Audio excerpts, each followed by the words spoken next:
ಬೇಡ ಬೇಡ ಸರ್ ಅಣ್ಣ ವೆಲ್ಕಮ್.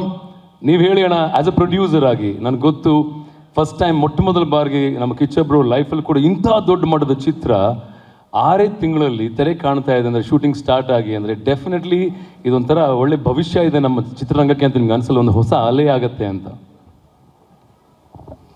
ಎಲ್ರಿಗೂ ನಮಸ್ಕಾರ. ನಮ್ಮ ಚಿತ್ರರಂಗದ ಕುಟುಂಬನೇ ಇಲ್ಲಿದೆ, ತುಂಬ ಸಂತೋಷ. ಪ್ರೇಮ್ ಅವರಿದ್ದಾರೆ, ಚಂದ್ರು, ಅರ್ಜುನ್.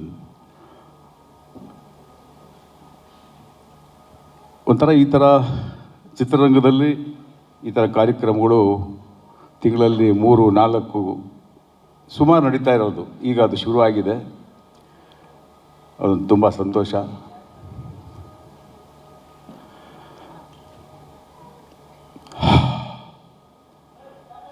ಟ್ರೈಲರ್, ಸಾಂಗ್ ಇವೆಲ್ಲ ನೋಡಿದ ಮೇಲೆ ಅದಕ್ಕೆ ದೊಡ್ಡ ಏನು ಸಿಗ್ತಾವಣ್ಣೆ ನಾನು. ಅಫ್ಕೋರ್ಸ್ ಸುದೀಪ್ ಅವರು ಕಷ್ಟಜೀವಿ, ಟೈಮಿಂಗ್ ಅನ್ನೋದನ್ನು ಅಫ್ಕೋರ್ಸ್ ಪಾಪ ಸುಮಾರು ಜನ ಕಲಾವಿದರು ಎಲ್ಲರೂ ಹಂಚ್ಕೊಂಡ್ರು. ನಾನು ಅವರು ಚಿತ್ರರಂಗಕ್ಕೆ ಬರೋದಕ್ಕೆ ಮುಂಚೆಯಿಂದ ಚಿತ್ರರಂಗಕ್ಕೆ ಬಂದ ಮೇಲಿಂದನೂ ನೋಡ್ತಾ ಇದ್ದೀನಿ. ಅವ್ರ ಟೈಮ್ ಅಂದರೆ ಟೈಮ್, ಬರೀ ಶೂಟಿಂಗ್ ಇದ್ದರೆ ಅಂತಲ್ಲ, ಬೇರೆ ಯಾವುದೇ ಕಾರ್ಯಕ್ರಮಗಳಿಗಾಗಲಿ, ಒಂದು ಯಾವುದೇ ಫಂಕ್ಷನ್ಗೆ ಬರ್ತೀನಿ ಅಂದ್ರೂ ಆ ಟೈಮ್ಗೆ 100% ಬರ್ತಾರೆ, unless until for some reasons maybe. ಕಲಾವಿದರನ್ನ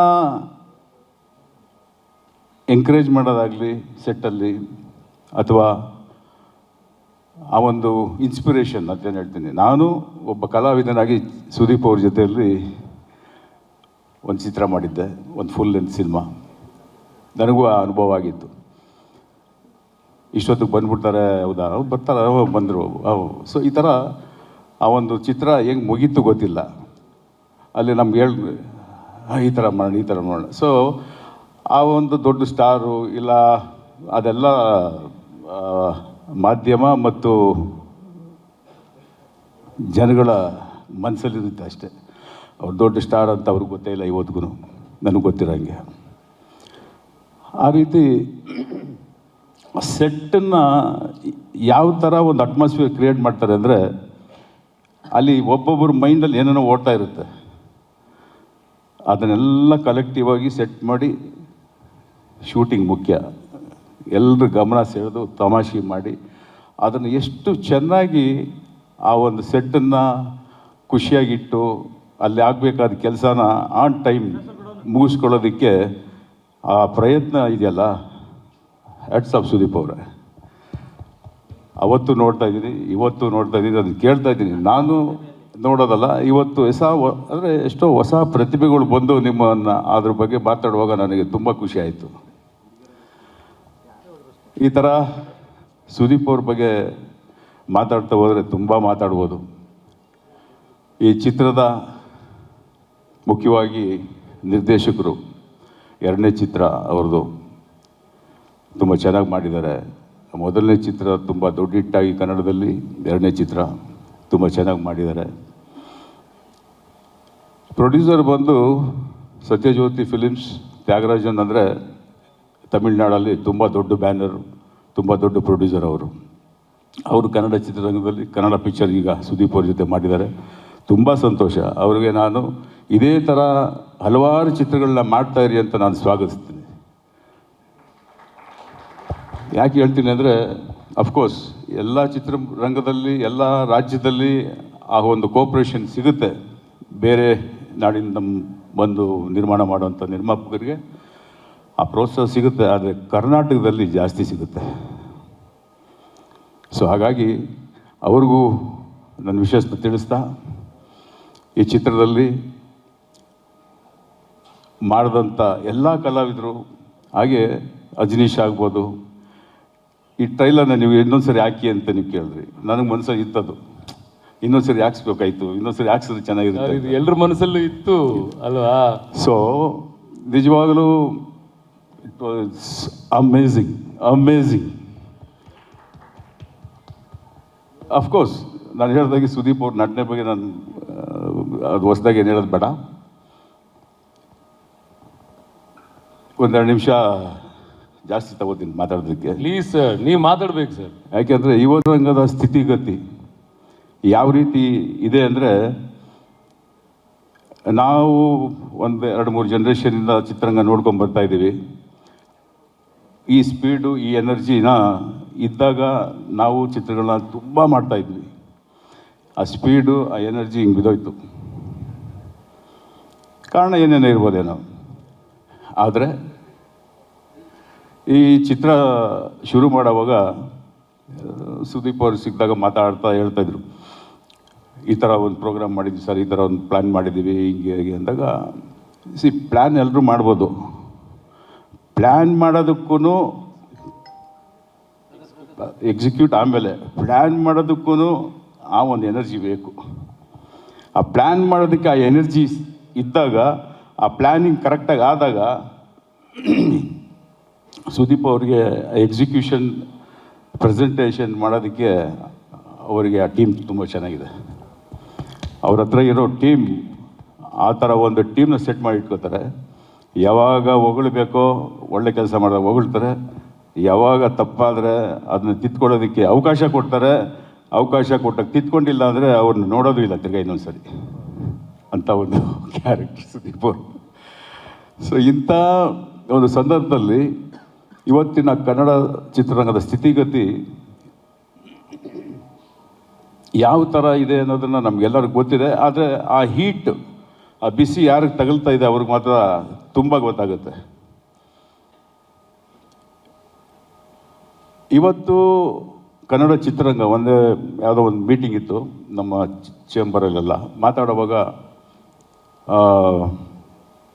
ಹಲವಾರು ಚಿತ್ರಗಳು ಬರಬೇಕು, ಮಾತಾಡಬೇಕು, ಅದು ಇದು ಅಂತ ಹೀರೋಗಳನ್ನ ಪ್ರೆಷರ್ ಮಾಡಬೇಕು, ಇಲ್ಲ ನಿರ್ದೇಶಕರನ್ನೆಲ್ಲ ಕರೆಸಿ ಮಾತಾಡಬೇಕು, ಇವೆಲ್ಲ ಮಾತಾಡ್ತಾ ಇದ್ದಾಗ ನಾನು ಹೇಳಿದೆ, ಅಫ್ಕೋರ್ಸ್ ಒಳ್ಳೆ ಪ್ರಯತ್ನನೇ. ಆದರೆ ನಮ್ಮಲ್ಲಿ ಎಷ್ಟು ಜನ ನಿರ್ದೇಶಕರಿದ್ದಾರೆ, ಎಷ್ಟು ಜನ ನಾಯಕರು ಇರ್ತಿದ್ದಾರೆ ಅಂದರೆ ಇದ್ದಾರೆ ನಾಯಕ ನಟರು, ಬಟ್ ಒಂದು ಇಮೇಜ್ ಇದ್ದು ಚಿತ್ರರಂಗನ ಪುಲ್ ಮಾಡುವಂಥ ನಾಯಕ ನಟನ ಬಗ್ಗೆ ಮಾತಾಡ್ತಿದ್ವಿ.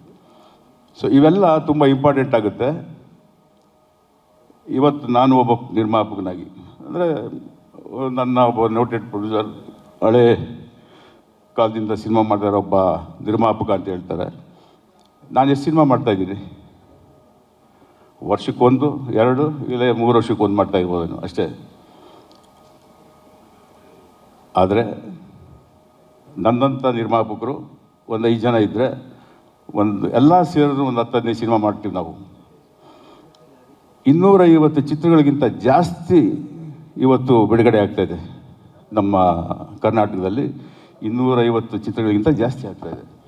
ಆದರೆ ನಾವು ಹಳೆ ಪ್ರೊಡ್ಯೂಸರ್ಸು, ಹಳೆ ಡೈರೆಕ್ಟರ್ಸು ಅಂತ ಏನು ಹೆಸರು ಕೊಟ್ಟಿದ್ದಾರೆ ನಮಗೆ, ದೊಡ್ಡ ಪ್ರೊಡ್ಯೂಸರ್ಸು, ದೊಡ್ಡ ಡೈರೆಕ್ಟರ್ಸ್ ಅಂತ, ನಾವು ಚಿತ್ರರಂಗಕ್ಕೆ ಏನು ಕಾಂಟ್ರಿಬ್ಯೂಷನ್ ಕೊಡ್ತಾಯಿದ್ದೀವಿ?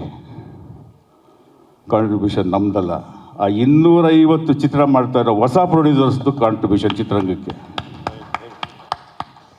ಅವರು ನಮ್ಮ ಕಾರ್ಮಿಕರಿಗೆ, ಕಲಾವಿದರಿಗೆ ಊಟ ಕೊಡ್ತಾ ಇರೋದು ಅವರು, ನಿಜವಾಗ್ಲೂ ನಾವಲ್ಲ.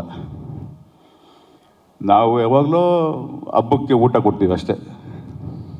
ಒಂದು ಹಬ್ಬ ಬಂದಾಗ ವರ್ಷಕ್ಕೆ 4, 5, 6 ಹಬ್ಬ ಬರುತ್ತಲ್ಲ, ಆಗ ನಾವು ದೊಡ್ಡ ನಿರ್ಮಾಪಕರು, ದೊಡ್ಡ ನಿರ್ದೇಶಕರು ಆವಾಗ ಊಟ ಕೊಡ್ತಾಯಿದ್ದೀವಿ ನಮ್ಮ ಚಿತ್ರರಂಗಕ್ಕೆ.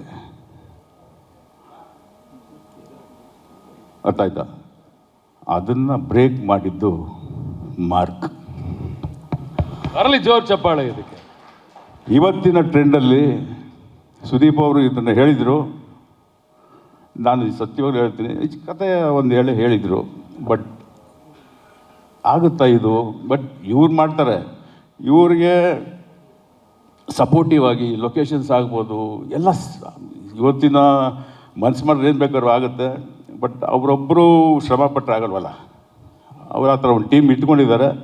ಸೊ ಒಳ್ಳೇದಾಗುತ್ತೆ, ಒಳ್ಳೇದಾಗಲಿ ಅಂತ ನಾನು ಅನ್ಕೊಂಬಂದೆ. ಸುದೀಪ್ ಅವರೇ, ನಿಮ್ಗೆ ಎಷ್ಟು ಥ್ಯಾಂಕ್ಸ್ ಹೇಳಿದ್ರು ಕಮ್ಮಿನೇ. ಏನಕ್ಕೆ ನಿಮ್ಮನ್ನೇ ಪಾಯಿಂಟ್ ಮಾಡಿ ಹೇಳ್ತೀನಿ ಅಂದರೆ, ನಿಮಗೆ ಗೊತ್ತು ನಾನು ಇರೋದು ಓಪನ್ನಾಗಿ ಮಾತಾಡೋನು. ಒಬ್ಬ ಹೀರೋ ಇವತ್ತು ಬರೀ ಸ್ಕ್ರೀನ್ ಮೇಲಲ್ಲ, ಸೆಟ್ ಮೇಲೂ ಹೀರೋ ಆಗಿದ್ದರೆ ಈ ಥರ ಸಿನಿಮಾ ಮಾಡ್ಬೋದು. ತಮಾಷೆ ಅಲ್ಲ, ಯಾಕಂದ್ರೆ ನಾನು ಇವತ್ತು ಸಿನಿಮಾ ಮಾಡ್ತಾ ಇದ್ದೀನಿ, ಮಾಡೋಕ್ಕಾಗದೆ ಸುಮ್ಮನೆ ಆಗ್ಬಿಟ್ಟಿದ್ದೀನಿ ನಾನು. ಇಷ್ಟು ದೊಡ್ಡ ಸಿನಿಮಾನ 116 ದಿನ ಶೂಟಿಂಗ್ ಆಗ್ಬೋದು, 180-60 ಕಾಲ್ ಶೀಟ್ ಆಗ್ಬೋದು, ಲೊಕೇಶನ್ಸು 100 ಲೊಕೇಶನ್ಸು ಅಂತೀರಾ, ಇದನ್ನು ಮ್ಯಾಜಿಕ್ ಮಾಡಿದ್ರೂ ಆಗಲ್ಲ ಅಂತ ಅನಿಸುತ್ತೆ. ಇವತ್ತು CGಯಲ್ಲೂ ಆ ಥರ ಒಂದು ನಾವು ಸೆಟ್ ಮಾಡ್ಕೊಂಡು ಮಾಡಿದ್ರು CG ವರ್ಕ್ ಮಾಡಬೇಕು ಅಂದರೆ ಇವತ್ತು ನಿರ್ಮಾಪಕರಿಗೆ ನಿರ್ದೇಶಕರಿಗೆ ಗೊತ್ತು, ಅದೇ ಒಂದು 3 ತಿಂಗಳು 6 ತಿಂಗಳಿಗೆ ಟೈಮ್ ಆಗಿಬಿಡುತ್ತೆ. ನೀವು ಈ ಶಾರ್ಟ್ ಪೀರಿಯಡಲ್ಲಿ ಇಷ್ಟು ದೊಡ್ಡ ಸಿನಿಮಾನ ನೀವು ಮಾಡಿದ್ದೀರಾ ಅಂದರೆ ಇದು ಚಿತ್ರರಂಗದಲ್ಲಿ ಇವತ್ತಿಂದ ಇದು ಒಂದು ಟ್ರೆಂಡ್ ಸೆಟ್ಟರ್ ಅಂತ ಹೇಳಕ್ಕೆ ಇಷ್ಟಪಡ್ತೀನಿ. ಇದೊಂದು ಟ್ರೆಂಡ್ ಸೆಟ್ಟರ್ ಸರ್. ಇದು ಬರೀ ಕನ್ನಡ ಚಿತ್ರರಂಗಕ್ಕಲ್ಲ, ನಾನು ನೋಡ್ತಾ ಇದ್ದೆ ತೆಲುಗು, ತಮಿಳ್, ಮಲಯಾಳಂ, ಹಿಂದಿ ಈ ಥರ ಸರ್. ಇದು ನಿಮ್ಮ ಹಿಂದೆ ಇದು ಯಾವುದೋ ಈಗ ಮೊನ್ನೆ ಯಾವುದೋ ಒಂದು ಕಾರ್ ತಗೋಬೇಕು ಅಂತ ಯಾವುದೋ ತರಿಸ್ದೆ, ಅವ್ರು ಹೇಳ್ತಿದ್ರು ಏನೋ 8 ಪಿಸ್ಟನ್ನು ಏನೇನೋ ಎಷ್ಟು ಹಾರ್ಸ್ ಪವರ್ ಅಂತ. ನಿಮ್ಗೆ ಆ ದೇವರು ಅಷ್ಟು ಹಾರ್ಸ್ ಪವರು ಅಷ್ಟು ಎನರ್ಜಿ ನಿಮಗೆ ಕೊಟ್ಟವನೇ ಸರ್, ಸತ್ಯ ಹೇಳ್ತೀನಿ. ನಾನೊಬ್ಬ, ಯಾಕೆಂದರೆ ನಾನು ಈ ಚಿತ್ರರಂಗದಲ್ಲಿ ಸಿನಿಮಾ ಮಾಡೋದಕ್ಕೆ ಇವತ್ತಿನ ಪರಿಸ್ಥಿತಿಯಲ್ಲಿ ಬಂದು ಕುಂತ್ಕೊಂಡು ಕತೆ ಡಿಸ್ಕಸ್ ಮಾಡಿ ಎಕ್ಸಿಕ್ಯೂಷನ್ ಮಾಡಬೇಕು, ಅದನ್ನು ಕಾರ್ಯರೂಪಕ್ಕೆ ತಂದು ಸೆಟ್ಗೆ ಹೋಗಬೇಕು ಅಂತಲೇ 6 ತಿಂಗಳು ಬೇಕು ನನಗೆ ಇವತ್ತು. ಇದನ್ನು ಕರೆಕ್ಟಾಗಿ ನಿಮ್ಮಂಗೆ ಒಬ್ಬ ಹೀರೋ, ಒಂದು ಡ್ರೈವಿಂಗ್ ಫೋರ್ಸ್ ಅಂತ ಏನು ಹೇಳ್ತೀವಿ, ಆ ಡ್ರೈವಿಂಗ್ ಫೋರ್ಸ್ ನೀವಾಗಿರೋದ್ರಿಂದ ಈ ಚಿತ್ರ ಇವತ್ತು ಇಷ್ಟು ಬೇಗ ಮುಗಿದು ಇಷ್ಟು ದೊಡ್ಡ ಚಿತ್ರನ, ಇಷ್ಟು ಲೊಕೇಶನ್ಸ್ಗಳಾಗ್ಬೋದು, ಇಷ್ಟು ಕಾಲ್ ಶೀಟ್ ಆಗ್ಬೋದು. ಕಾಲ್ ಶೀಟ್ ಆಗುತ್ತೆ ಅಂದರೆ ಆಗುತ್ತೆ, ಅಫ್ಕೋರ್ಸ್ ಕಾಲ್ ಶೀಟಿಗೆ ನಾವು ಪ್ರೊಡ್ಯೂಸರ್ ದುಡ್ಡು ಕೊಡ್ಬೋದು, ಆದರೆ ಕೆಲಸ ಮಾಡೋರು ಇದಾರಲ್ಲ 24/7 ಅವ್ರನ್ನ ನಾವು ನಿಜವಾಗ್ಲೂ ಹೇಳ್ತೀನಿ, ವಿ ಕಾಂಟ್. ಖಂಡಿತವಾಗ್ಲೂ ದುಡ್ಡು ಕೊಡ್ಬೋದು ನಾವು, ಆ 24/7 ಕೆಲಸ ಮಾಡಿಕೊಂಡು. ಯಾರು ಹೇಳ್ತಾಯಿದ್ರಿ ಅಲ್ಲೇ ಟ್ರೀಟ್ಮೆಂಟ್ ತೊಗೊಂಡು ಶೂಟಿಂಗ್ ಮಾಡ್ತಾಯಿದ್ವಿ ಅಂತ. ನಾನು ಏನಕ್ಕೆ ಇಷ್ಟು ಡೀಪಾಗಿ ಮಾತಾಡ್ತಾ ಇದ್ದೀನಿ ಅಂದರೆ ಇದನ್ನೆಲ್ಲ ನಾವು ಮುಂಚೆ ಮಾತಾಡ್ತಾ ಇದ್ವಿ, ನೋಡ್ತಾ ಇದ್ವಿ, ಅನುಭವಿಸ್ತಾ ಇದ್ವಿ. ಈಗ ಈ ಚಿತ್ರನ ನಾನು ನೋಡಿದ ಮೇಲೆ, ಕೇಳಿದ ಮೇಲೆ, ಇದನ್ನು ನಾನು ಕಣ್ಣಾರೆ ನೋಡಿ ಅನುಭವಿಸಿದ ಮೇಲೆ ನಿಜವಾಗ್ಲೂ ಹೇಳ್ತೀನಿ ಸರ್, ದಯವಿಟ್ಟು ಫಸ್ಟು ನಿಮ್ಮಿಂದನೇ ಶುರು ಆಗಿದೆ, ನಿಮ್ಮಿಂದನೇ ಇದು ಇನ್ನೂ ಹಂಗೆ ಕಂಟಿನ್ಯೂ ಆಗಲಿ ಸರ್. ದಯವಿಟ್ಟು ವರ್ಷಕ್ಕೆ 2 ಚಿತ್ರ ನಮ್ಮ ಚಿತ್ರರಂಗಕ್ಕೆ ಕೊಡಿ ಸರ್, ಪ್ಲೀಸ್. ನಮ್ಮ ಚಿತ್ರರಂಗ ಅಂದರೆ ನೀವು ಮಾಡೋ ಚಿತ್ರಗಳು ಇಡೀ ನಮ್ಮ ಕರ್ನಾಟಕದ ಜನದಲ್ಲಿ ನಿಮಗೆ ಅಭಿಮಾನಿಗಳು ಸಾವಿರಾರು ಜನ, ಲಕ್ಷಾಂತರ ಜನ ಇದ್ದಾರೆ, ಇಲ್ಲ ಅಂತೇಳಿಲ್ಲ. ಇದು ಅದೇ ಥರ ಒಂದು ಹಿಡನ್ ಫ್ಯಾನ್ಸ್, ಹಿಡನ್ ಆಡಿಯನ್ಸ್ ನಿಮಗೆ ಎಲ್ಲ ರಾಜ್ಯದಲ್ಲೂ ಇದ್ದಾರೆ ಸರ್. ದಯವಿಟ್ಟು ಮರಿಬೇಡಿ, ದಯವಿಟ್ಟು ಮಾಡಿ. ಈ ಥರ ಚಿತ್ರಗಳು ಮಾಡೋದ್ರಿಂದ, ನೀವು ಒಂದು ವರ್ಷದಲ್ಲಿ 2 ಚಿತ್ರ ಮಾಡೋದ್ರಿಂದ ಲಕ್ಷಾಂತರ ಜನ, ಸಾವಿರಾರು ಜನ ಅಲ್ಲ ಸರ್ ನಾನು ಹೇಳ್ತಾ ಇರೋದು, ಯಾಕಂದರೆ ನನಗೆ ಗೊತ್ತು, I am not only A producer, I am A distributor and exhibitor. ಎಲ್ಲಿ ನಾವಿಲ್ಲಿ ಪ್ರೊಡಕ್ಷನ್ ಅಂತೀವಿ, ಬರೀ ಇಷ್ಟೇ ಲೆಕ್ಕ ಹಾಕ್ತೀವಿ, ಬಿಡುಗಡೆಯಾಗಿ ಗೇಟ್ ಕೀಪರಿಂದ ಎಲ್ಲರೂ ಊಟ ಮಾಡ್ತಾರೆ ಸರ್. ಇದರಿಂದ ಲಕ್ಷಾಂತರ ಜನ.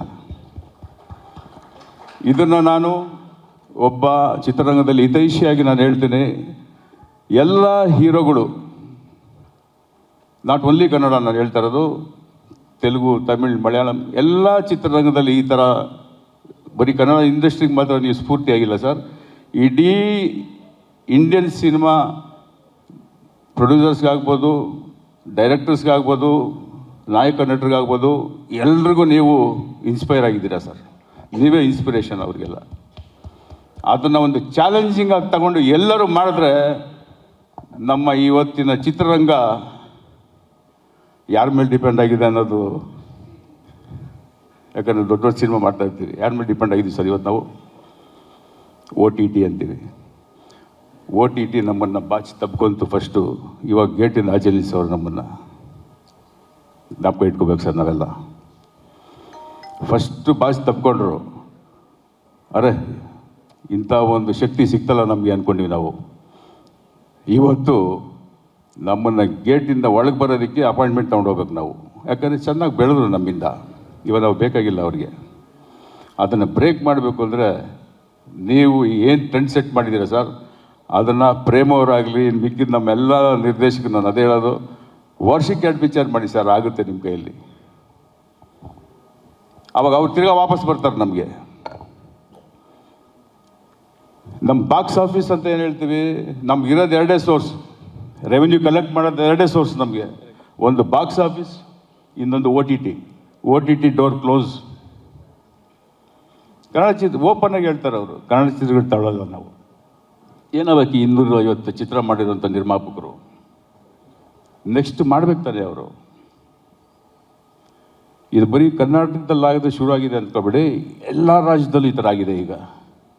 ಸಾರಿ ಟು ಸೇ ದಿಸ್, ಎಂಥ ದೊಡ್ಡ ಪಿಕ್ಚರು, ಎಂಥ ದೊಡ್ಡ ಡೈರೆಕ್ಟರು, ಎಂಥ ದೊಡ್ಡ ಹೀರೋ ಒಂದು ಚಿತ್ರ ಬಿಡುಗಡೆ ಆಗಿಲ್ಲ. ತೆಲುಗು ಪಿಕ್ಚರು ಆಗಿಲ್ವಲ್ಲ, ಎಂಥ ದೊಡ್ಡ ಚಿತ್ರ ಬಿಸ್ನೆಸ್ ಆಗಿದೆ. Same OTT. ಸೊ ಇದೆಲ್ಲ ನಾವು ಬ್ರೇಕ್ ಮಾಡೋದಕ್ಕೆ ನೀವೊಂದು ಸ್ಫೂರ್ತಿಯಾಗಿ ಈ ಚಿತ್ರನ ಇಡೀ ನಾಡುಗೆಲ್ಲ ದೇಶಕ್ಕೆ ಕೊಡ್ತಾ ಇದ್ದೀರಾ. ಇದನ್ನೆಲ್ಲರೂ ನಾವು ಬಳಸ್ಕೋಬೇಕು, ಬೆಳೆಸ್ಬೇಕು ಅನ್ನೋದು ನನ್ನ ಉದ್ದೇಶ ಸರ್. ಎಲ್ಲರೂ ಇದನ್ನು ನಾವು ಒಂದು ಏನು ಹೇಳ್ತೀನಿ ಅಂದರೆ, ಎಲ್ರಿಗೂ ಎನ್ಕರೇಜ್ ಮಾಡೋದಂಥ ಎಲ್ಲರೂ ಒಂದು ಉರ್ದುಂಬಿಸುವಂಥ ಕೆಲಸ ನೀವು ಮಾಡಿದ್ದೀರಾ. ನಿಜವಾಗಲೂ ಇದು ಈ ಒಂದು ಟ್ರೆಂಡ್ನ ನಿಮ್ಮಿಂದ ಶುರು ಆಗಿದೆ, ನೀವು ಕಂಟಿನ್ಯೂ ಮಾಡಿ. ಎಲ್ಲರೂ ಆದಷ್ಟು ನಾವಿವಾಗ ಬೇರೆ ನಿರ್ದೇಶಕರನ್ನ, ನಿರ್ಮಾಪಕರನ್ನ ಕರೆದು, ಮೊನ್ನೆ ಏನೋ ಚೇಂಬರಲ್ಲಿ ಮೀಟಿಂಗ್ ಎಲ್ಲರನ್ನು ತಟ್ಟಿ ಎಬ್ಬರಿಸ್ತೀವಿ ಇದನ್ನು. ಸೊ ಇದನ್ನು ಮಾತಾಡಿ ಎಷ್ಟು ನಾವು ಈ ಥರ ಒಂದು ಚಿತ್ರನ ಮಾಡಿದಂಥ ಒಂದು ಸಂದರ್ಭದಲ್ಲಿ ಮನಸ್ಸು ತೃಪ್ತಿಯಾಗಿ ನಾವು ಈ ಒಂದು ಚಿತ್ರನ ಬಿಡುಗಡೆ ಡಿಸೆಂಬರ್ 25ಕ್ಕೆ ಆಗ್ತಾಯಿದೆ. ಒಂದು ದೊಡ್ಡ ಹಿಟ್ಟಾಗಲಿ ಆಗುತ್ತೆ ಅನ್ನೋದ್ರ ಬಗ್ಗೆ ಎರಡನೇ ಮಾತಿಲ್ಲ. ನಾನು ಕೇಳ್ಕೊಳ್ಳೋದು ಇಷ್ಟೇ, ನಮ್ಮ ಕರ್ನಾಟಕದ ಪ್ರೇಕ್ಷಕರಲ್ಲಿ ಯಾವುದೇ ಫ್ಯಾನ್ಸ್ ಆಗಲಿ, ಕನ್ನಡ ಅನ್ನೋದನ್ನು ಮರಿಬೇಡಿ. ಕನ್ನಡ ಅನ್ನೋದನ್ನು ದಯವಿಟ್ಟು ಮರಿಬೇಡಿ. ಆ ಫ್ಯಾನ್, ಆ ಹೀರೋ, ಈ ಹೀರೋ ಆ ಹೀರೋ ಅನ್ನೋದನ್ನೆಲ್ಲ ದಯವಿಟ್ಟು ಇರಲಿ, ಮನಸ್ಸಲ್ಲಿ ಅಭಿಮಾನ ಇಟ್ಕೊಳ್ಳಿ, ಬೇಡನಲ್ಲ. ಅದನ್ನು ಪಾಸಿಟಿವ್ ಆಗಿ ಆಚೆ ತೋರಿಸಿ ಎಲ್ಲ ಕನ್ನಡ ಚಿತ್ರಗಳನ್ನು ಬೆಳೆಸಿ, ಎಲ್ಲ ಕನ್ನಡ ಚಿತ್ರಗಳನ್ನು ನೋಡಿ, ಅದರಲ್ಲೂ ಥಿಯೇಟ್ರಲ್ಲೇ ನೋಡಿ. ನನ್ನ ರಿಕ್ವೆಸ್ಟ್ ಇದು. ಥಿಯೇಟ್ರಲ್ಲಿ ನೋಡಿದಾಗ ನಿಮ್ಗಾಗೋ ಅನುಭವ ಬೇರೆ. ಅದು ನಾನು ಥಿಯೇಟ್ರಲ್ಲಿ ಲಕ್ಷಾಂತರ ಜನ ಜೀವನ ಮಾಡ್ತಾರೆ ಅದರಲ್ಲಿ. ಯಾವುದೋ ಪೈರಸಿಯಲ್ಲಿ ಎಲ್ಲೋ ನೋಡೋದ್ರಿಂದ ಪ್ರಯೋಜನ ಆಗಲ್ಲ, ಚಿತ್ರರಂಗ ಬೆಳೆಯೋದಿಲ್ಲ. ಸೊ ದಯವಿಟ್ಟು ಎಲ್ಲರೂ ಚಿತ್ರಮಂದಿರದಲ್ಲೇ ಚಿತ್ರ ನೋಡಿ, ಎಲ್ಲ ಕನ್ನಡ ಚಿತ್ರಗಳನ್ನ ಪ್ರೋತ್ಸಾಹ ಮಾಡಿ. ಕೊನೆಯದಾಗಿ ನಾನು ಹೇಳೋದು ಒಂದೇ ಮಾತು, mark my word, mark will make Max collection and big hit. Thank you very much. Thank you so much ಅಣ್ಣ.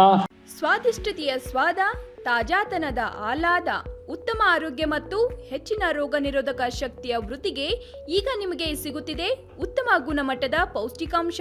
Shri Vaidik millet health mix. ಇದು ಸಿರಿಧಾನ್ಯಗಳ ಸಂಪತ್ತು.